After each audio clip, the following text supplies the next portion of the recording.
तो जय हिंद मेरे प्यारे बच्चों। कैसे हैं आप लोग? उम्मीद करता हूँ कि आप लोग अच्छे हो। तो हम लोग पढ़ रहे थे 10th क्लास साइंस लेसन 4 और उस लेसन का नाम था बच्चों विद्युत धारा। और उस लेसन में हम लोग पढ़ चुके थे पार्ट 4 तक। और आज ये वीडियो का विद्युत धारा का पार्ट 5 होगी, जिसमें हम लोग पढ़ेंगे क्या, प्रतिरोधकों को कैसे जोड़ते हैं, इसकी फार्मूला क्या होती है, प्रतिरोधकों को जोड़ने की विधि को हम क्या कहते हैं, और जोड़ने की कितनी विधि हैं, अगर विधि में कौन कौन विधि है तो जो थे जो प्रतिरोधकों को जोड़ने की दो विधि है। पहला को बोलते हैं श्रेणी क्रम, दूसरा का समांतर क्रम। तो आप कि श्रेणी क्रम का फार्मूला क्या होती है और समांतर क्रम का फार्मूला क्या होती है। तो यहाँ से जो फार्मूला है जो आती है, तो वीडियो को स्किप नहीं करनी है और पूरा वीडियो का करना बच्चों पाँच करनी है। तो अगर इस चैनल पर आप नए हैं तो चैनल को सब्सक्राइब करें और बगल में घंटियां उसे क्या करना बच्चों, प्रेस कर देनी है। तो चलिए बिना बकवास करते हुए चलते हैं अपने टॉपिक पे। और टॉपिक का नाम क्या है बच्चों, एक बात की बहुत दिन से वीडियो नहीं अपलोड हो रही थी कुछ प्रॉब्लम के कारण। तो आज के बाद वीडियो लगातार जाएगी। तो क्या करना है, वीडियो को फुल वॉच करनी है। और उम्मीद करता हूं कि आप लोग एकदम तवातोड़ पढ़ाई कर रहे होंगे, क्योंकि बच्चों अब टाइम नहीं बचा। अब टाइम ये नहीं बचा कि हम कल से पढ़ेंगे परसों से पढ़ेंगे, टाइम नहीं बची। क्योंकि कुछ पाने के लिए कुछ खोना पड़ता है, समझ रहे हैं ना। हाँ, आप ही क्यों कर रहे हैं, आप ही का नहीं एग्जाम देना इन साल। तो यार आप देख रहे हैं सिर्फ वीडियो, आप फाड़ के देखिए। तो सबसे पहले पढ़ेंगे हम कि प्रतिरोधकों का संयोजन किसे कहते हैं, प्रतिरोधकों का संयोजन क्या है और यह प्रतिरोधन की कितनी विधि है। समझ पा रहे हैं बातों। तो प्रतिरोधकों का संयोजन क्या है, प्रतिरोधक का संयोजन किसे कहते हैं, इसकी कितनी विधियां होती है, इसके बारे में हम स्टेप बाय स्टेप क्या करेंगे बच्चों, समझेंगे। समझ रहे हैं ना बात। थोड़ा सा होती है डिस्टर्बेंस, बट आपको मैनेज करनी है। तो सबसे पहला सवाल है क्या सर, सबसे पहला सवाल है कि प्रतिरोधकों का संयोजन किसे कहते हैं तथा यह कितने प्रकार की होती है। प्रतिरोधकों का संयोजन किसे कहते हैं तथा यह कितने प्रकार के होते हैं। सवाल देखिए, ये लिखे हैं कि जब दो चाहे दो से अधिक प्रतिरोधकों को, जब दो या दो से अधिक से छूट रहा है सर, हाँ, जब दो या दो से अधिक प्रतिरोधकों को एक दूसरे से कई विधियों द्वारा जोड़ा जाता है, तो जोड़ने की उस विधि को हम प्रतिरोधकों का संयोजन कहते हैं।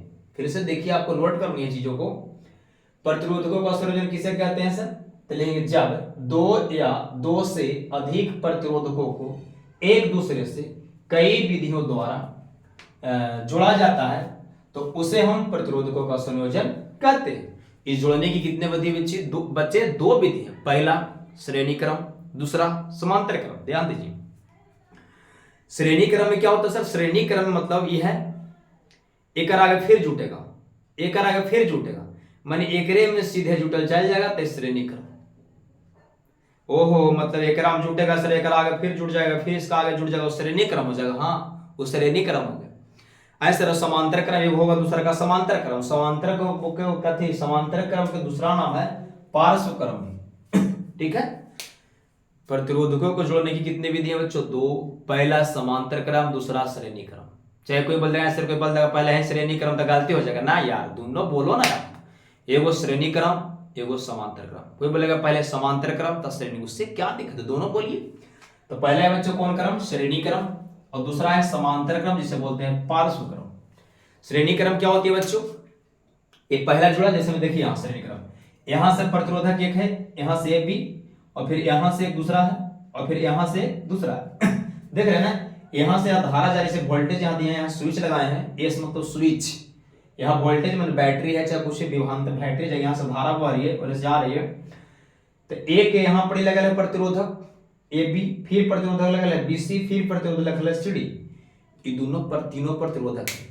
तो यहां से यहां जुटा, फिर इसके आगे जुट गया, फिर इसके आगे जुट गया। तो जब ऐसे जुड़ेगा उससे जोड़ते हैं श्रेणी क्रम। यहाँ R1 R2 R3, इसका एक सामने वोल्टेज है V1 V2 V3। ठीक है, ज्यादा चांस नहीं रहती कि एग्जाम में छपती है, मात्र चांस से 50% की एग्जाम में छपेगी, इसलिए इसमें ज्यादा टाइम पास करने की आवश्यकता आपको नहीं है। यहां तक समझ पाए?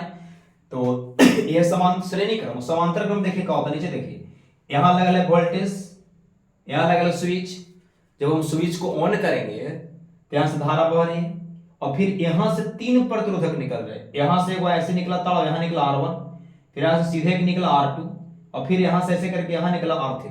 ओके, एक में धारा जरा I1, इसमें धारा I2, इसमें धारा I3, ठीक है ना, ए बी। ये साथी समांतर क्रम जिसको बोलते हैं पार्श्व क्रम। ऐसे समांतर क्रम याद कैसे रहेगा, एक है नीचे, फिर एक ऊपर है, और फिर एक नीचे, तो सब समानांतर है, पैरेलल। और श्रेणी में हो रहा है कि श्रेणी में सीरीज एक पीछे, फिर ऊपर आगे, फिर ऊपर आगे, इस श्रेणी क्रम। ओके, अब समझिए। तो आपसे सवाल करें कि प्रतिरोधकों को जोड़ने की कितनी विधि है, बड़ा प्यार से बताना है, 2 विधि। पहला के हम बोलते हैं श्रेणी क्रम, और दूसरा के हम बोलते हैं समांतर क्रम, और समांतर क्रम को बोलते हैं कभी कभी पार्श्व क्रम। यहां तक ठीक है? तब पूछे कि सर श्रेणी क्रम किसे कहते हैं, सर बताइए तो जरा। तो आंसर बताना है कि श्रेणी क्रम में जुड़े हुए प्रतिरोधकों का समतुल्य प्रतिरोध उन प्रतिरोधों के अलग अलग प्रतिरोधकों के योग के बराबर होती है। फिर से बोलिए तो सर परिभाषा एकदम बड़ा प्यार से कहे कि श्रेणी क्रम समूह क्या है सर, तो बोलेंगे श्रेणी क्रम में जुड़े हुए प्रतिरोधकों का समतुल्य प्रतिरोध उन प्रतिरोधकों के अलग अलग प्रतिरोधकों के योग के बराबर होते हैं। फिर से सुनिए, समझ में नहीं आ रही परिभाषा। फिर से देखिए, श्रेणी क्रम समूह किसे कहते हैं, तो लिखेंगे श्रेणी क्रम में जुड़े हुए प्रतिरोधकों का समतुल्य प्रतिरोध उन प्रतिरोधकों के अलग अलग प्रतिरोधों के योग के बराबर होते हैं। मतलब सर कह रहे हैं कि श्रेणी क्रम में जुड़े हुए प्रतिरोधक का जो समतुल्य प्रतिरोध होगा ना, जो अलग अलग जो प्रतिरोध है जुड़न, उस सब के बच्चों क्या होगा, बराबर होगा, उसे हम कहते हैं श्रेणी क्रम समूह। याद करना पड़ेगा, याद कर लीजिए अच्छा होगा, बट एक बहुत कम चांस एग्जाम में छपेगी, लेकिन याद कर लीजिए कभी कभी छप जाती है। ऐसे तो श्रेणी क्रम समूह किसे कहते हैं, कैसे लिखेंगे, डैश मार लेंगे, हाँ डैश मार देना, लिखना है श्रेणी क्रम में जुड़े हुए प्रतिरोधकों का समतुल्य प्रतिरोध उन प्रतिरोधकों के अलग अलग प्रतिरोधकों के योग के बराबर होता है, उसे हम श्रेणी क्रम समूह कहते हैं। इसका फॉर्मूला क्या होता है सर, RS, माने श्रेणी क्रम RS बराबर R1 plus R2 plus R3। Formula याद रखिए। पूछे कि निम्नलिखित में से कौन जो है श्रेणी क्रम प्रतिरोधकों का समूहन का सूत्र है, आंसर मानना RS बराबर R1 plus R2 plus R3। ठीक है ना। अगला पढ़ाइए। दूसरा क्या पूछिए सर, समांतर क्रम प्रतिरोधकों का समूहन से आप क्या समझते हैं। चाहे यहां भी लिखता है कि श्रेणी क्रम समूहन से आप क्या समझते हैं, कोनो दिक्कत नहीं है। तो कहेगी समांतर क्रम प्रतिरोधकों के समूहन से आप क्या समझते हैं, तो आंसर क्या लिखेंगे सर, लिखेंगे बड़ा प्यार से आंसर लिखेंगे कि जब जुड़े हुए प्रतिरोधकों के क्या चाहिए सर, जब जुड़े हुए प्रतिरोधकों के समतुल्य प्रतिरोध का व्युत्क्रम उल्टा, हाँ व्युत्क्रम उन प्रतिरोधकों के अलग अलग प्रतिरोधों के व्युत्क्रम के योग के बराबर होता है। यहां ध्यान दीजिए, जितना प्रतिरोध इसमें जुड़ रहा है वो समतुल्य प्रतिरोध के बराबर होता है, लेकिन एकरा में क्या होगा कि एकरो प्रतिरोधक जुड़ रहा है जो बराबर होगा, लेकिन व्युत्क्रम के बराबर। व्युत्क्रम मतलब सर अगर 4 है तो 1/4, अगर 6 लिखल है तो 1/6 व्युत्क्रम हुआ। तो देखिए बबुआ, समझ में आई परिभाषा। तो एक फॉर्मूला होगा 1/Rp। पी वो कहां लिखा है सर, पी माने पैरेलल समांतर।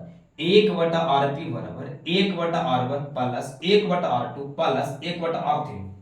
तो आपसे सवाल करें कि निम्नलिखित में से कौन जो है समांतर क्रम प्रतिरोधकों का फॉर्मूला। तो आंसर माना 1/Rp बराबर 1/R1 plus 1/R2 plus 1/R3। फिर से देखिए, श्रेणी क्रम क्या है, एक जुड़ेगा फिर आगे जुड़ेगा, फिर आगे जुड़ेगा, फिर आगे जुड़ेगा, श्रेणी क्रम। एक जुड़े एक नीचे यहां से तार निकालेगा, फिर एक यहां से गया यहां से जुड़ा है, और फिर एक यहां से तार निकला, फिर यहां से तार निकला, फिर नीचे जुड़ा, और फिर यहां से तार निकाला और फिर ऊपर जुड़ा। मैंने नीचे एक ही ठमा से निकाले और बाकी जुड़े उस समांतर क्रम, और जो यहां से यहां जुड़ा, फिर यहां से यहां जुड़ा, फिर यहां से जुड़ा, श्रेणी क्रम। मेरे प्यारे बच्चों, इस वीडियो को ज्यादा लॉन्ग नहीं ले जाएंगे क्योंकि मुझे कुछ उम्मीद थी कि एग्जाम में छप सकती है, तो इसके लिए आपको क्या करें, हम परिभाषा को बारीकी ढंग से सजाने के काम किए। तो क्या करना है बच्चों, वीडियो को क्या करना है, बारीकी से देखनी है, इसे नोट कॉपी बना लेनी है, और ताकि एग्जाम में छपे तो क्या करना है, इसको लिख देनी। ऐसे उम्मीद कम है कि छपेगा। हाँ, इसका फार्मूला याद रखिए। दूसरा, इसका न्यूमेरिकल जो होगा अगली वीडियो में होगी, उसमें क्या होगा कि ध्यान दीजिए, जब श्रेणी क्रम में हम कोई चीज जोड़ते हैं तब प्रतिरोध बढ़ती है। श्रेणी क्रम में हम जोड़ते हैं तब प्रतिरोध बढ़ेगा, और समांतर क्रम जोड़ेंगे तो प्रतिरोध घटेगा। तो कभी पूछे कि हमको प्रतिरोध बढ़ाना है तो किस क्रम जोड़ेंगे, तो श्रेणी क्रम। प्रतिरोध घटाना है तो कौन क्रम है, समांतर क्रम है। तो मेरे प्यारे बच्चों, चलिए वीडियो बहुत लॉन्ग हो जाएगी, तो वीडियो देखने के बाद वीडियो बताएं, बहुत दिन पर वीडियो जा रही है, तो वीडियो बताइए कि वीडियो कैसा लगा।